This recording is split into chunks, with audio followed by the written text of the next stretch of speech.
بچه بازی در چمپیونات مسابقه کدت یک تا چمپیون 5 تا بچه مدال و آمادگی برای کوبک آسیا بین نوروز جوانان. کلوب ورزشی پرویز صابرов. با اینجا میانه های ماه مارت آمدیم که همکنون جودوکاران این کلوب ورزشی اشتراک خود را در چمپیونات جمهوری تاجیکستان اوید به جودو جنببست کرده بودند. در این تالار قریب همه روز حدود 35-40 نفر ورزشکاران مشق جودو می کنند.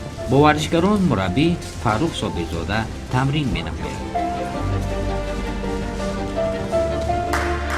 مدت 3 ماه می شود که یک مسابقه ریتینگی گذشت در حدود جمهوری تاجیکستان. بسیار شاگردا نقض برآمد کردند، زیاده از 3 مدال شد و دیو نورسا چمپیونات ریسپوبلیکا شد که از همین تالار چمپیون کردیم.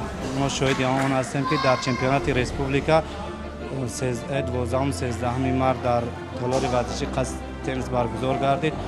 از این تالار 4 مدال شد که 2 تا طلا، 1 تا نقره، 1 تا برنجی. بسیار دستاورد خوب برای نسل نورس و از همین نتیجه نشان دادگی شاگردای خود بسیار راضی هستیم.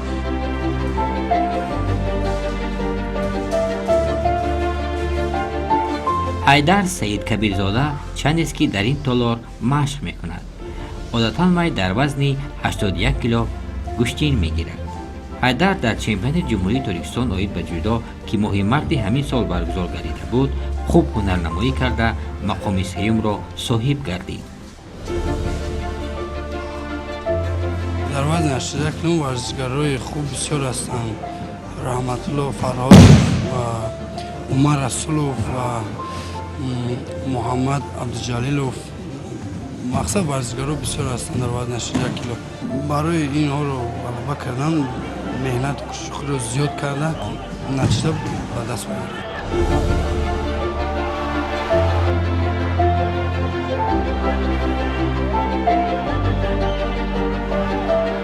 بسیار تمرین ها هم خوب بودن و در زباری تشکیل رفته اشتراک کرده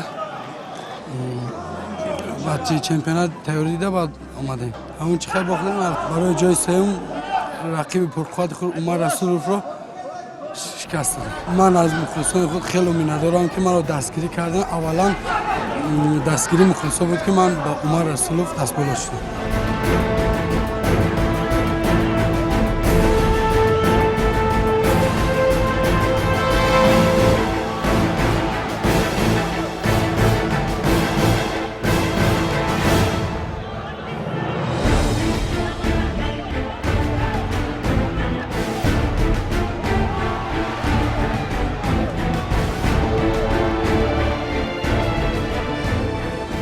این کلوب ورزشی 2 سال پیش از نوسازی شده در مراسم گشوده شوی آن اساسگزار صلح و وحدت ملی پیشوای ملت پرزیدنت جمهوری تاجیکستان امامعلی رحمان اشتراک داشت.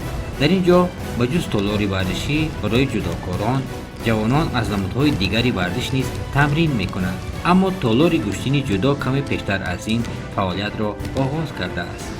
شاگردان این کلوب ورزشی بارها در مسابقه‌های جمهوریوی و بین‌المللی اشتراک کرده مقام‌های شایسته را به دست آورده‌اند.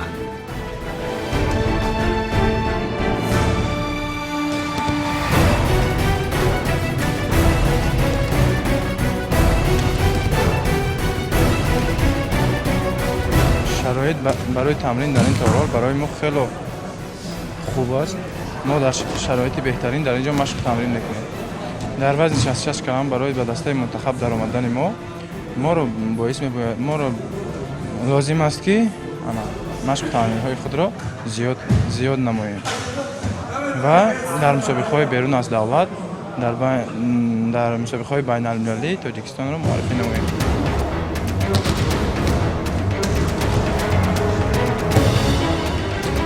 امامعلی نورعلی در وزن تا 66 کیلو در مسابقه ها اشتراک میکند. پس از هنرنمایی خوبش در چمپیونات جمهوری تاجیکستان اوید به جودو تمرین های خود را بیشتر نموده در جام آسیا اوید به جودو که امروزها میان نورسان در جمهوری ازبکستان جریان دارد اشتراک خواهد کرد.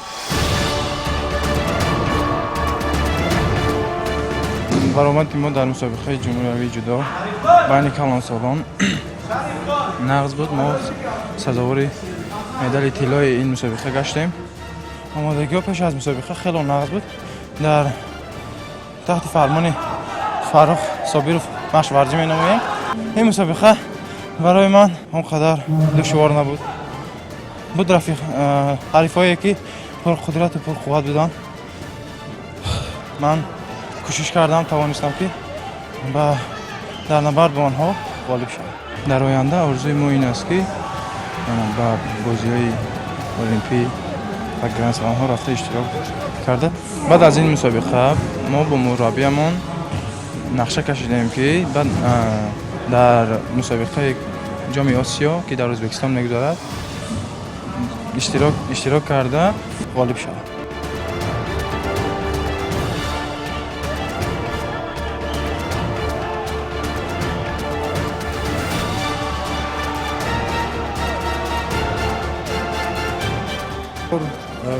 чеҳраҳои нав низ мо мушоҳида кардем.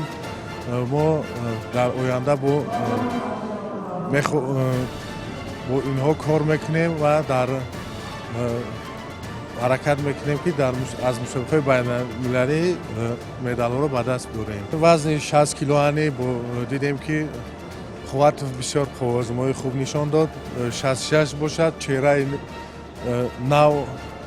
нав бигем мешавад, чун дар мусобиқаҳои шаҳрӣ ва чӣ баромад мекард, қуввозмоӣ мекард. Эмомалӣ Нуралӣ ҳоло бошад дар чемпионати ҷумҳурии Тоҷикистон бисёр як чизи олӣ нишон дод, рақобату маҳорати хуб нишон дод.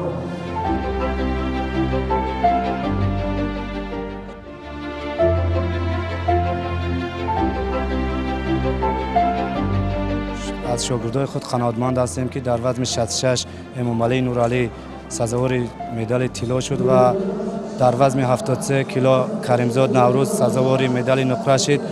мо барои чемпионат як 2 моҳ омода дида будем. имрӯз хушбахтона натиҷа шид. ман ҳамчун мураббӣ ният дорам, кӯшиш карда истодам ки шогирдои худро дар сатҳи байналмилалӣ бибинам.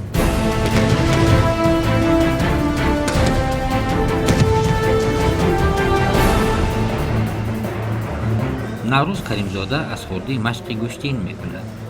дар мусобиқаҳои ҷумҳуриявӣ борҳо иштирок карда соҳиби ҷоизаҳо низ гардидааст. ӯ дар чемпионати имсолаи ҷумҳурии Тоҷикистон оид ба ҷудо мақоми дуюмро ба даст овардааст.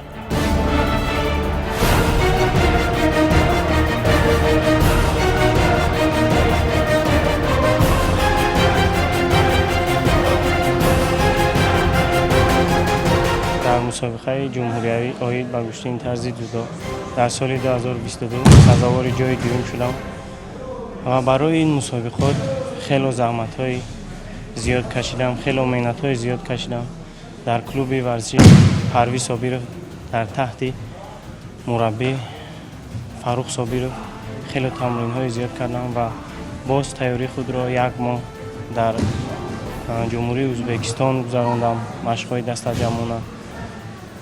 ва хулоса тайёрӣ хело ҳам сахт буд. тайёрӣ ҳама барои ҷои аввал буд. ба 5 ҳарифи худ то финал ғолиб шудам ва дар финал аз ҳарифи худ Наҷмиддинов Муҳаммадшариф мағлуб гардидам ва ҳеҷ боки нест. ин варзиш аст, як рӯз бохт аст, як рӯз ғалаба аст.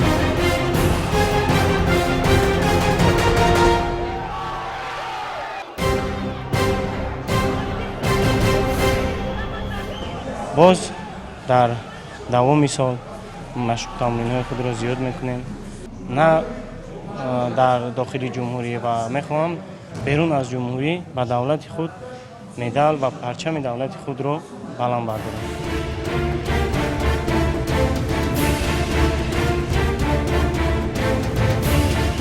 аксари шогирдони ин клуби варзишӣ иштирокчии мусобиқаҳои ҷумҳуриявӣ ҳастанд. шумори он нафароне ки тавонистанд дар мусобиқаҳои ҷумҳуриявӣ иштирок карда чемпиони Тоҷикистон гарданд, бештар аз 10 нафарро ташкил медиҳад. дар ҷоми Осиё миёни наврасону ҷавонон аз ин клуби варзишӣ 5 нафар варзишгар иштирок менамоянд. дар оянда ният дорем ки ба сатҳи بین المللی اشتراک کنیم. از پنجم تا هفتم در شهر تاشکند مسابقه هست که بین نورات جوان کوبک آسیا است. از همه تالار 5 نفر اشتراک میکنند. هر یک مربی میخواهد که شاگرد خود را در سطح بین المللی ببیند.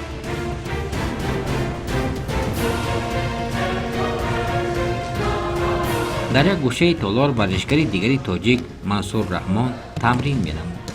منصور در مسابقه ها در وزن تا 100 کیلو رقابت می‌نماید.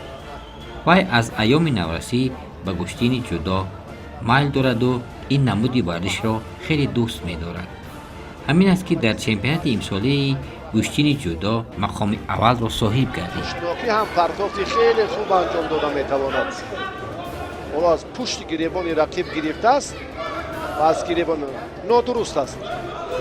داشتن منصور ثمرآور هرگز نخواهد شد. انا همین حال اکنون ممکن کمربند را داشت. انا این کاری دیگر. ما طول یک ماه است که در مسابقه چمپیونات ریسپوبلیکا تیاری می‌بینیم و ما خوشبختانه این مسابقه را پس سر نمودیم. در این مسابقه من سزاوار مدال طلا گشتم. خیلی شاد هستم.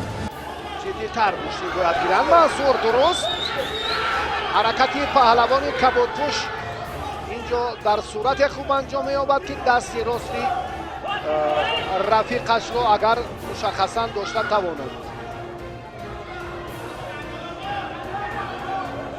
دست را از بالا کمربند درست است. هر دو در یک حالت خوبند. آی و سری دقیقاً هم در این جریان پهلوان ما باز در ماه اپریل مسابقه کوبک آسیا داریم در شهر تاشکند برگزار می‌گردد. در آنجا مشق و تمرین‌های ما رفته ایستاده است. ما تیاری را برای آنجا دیده ایستاده‌ایم.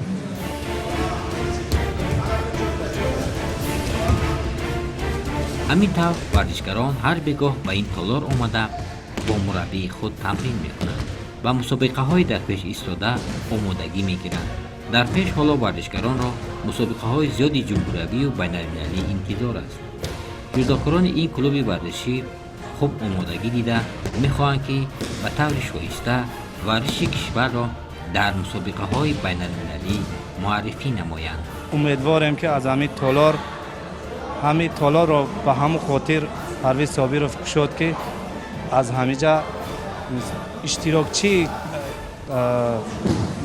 چمپیونات جهان یا برای بازی‌های المپیک سفربر میشوند. از همینجا یگان شاگرد در سطح بین المللی مدال المپی را به دست بیارند.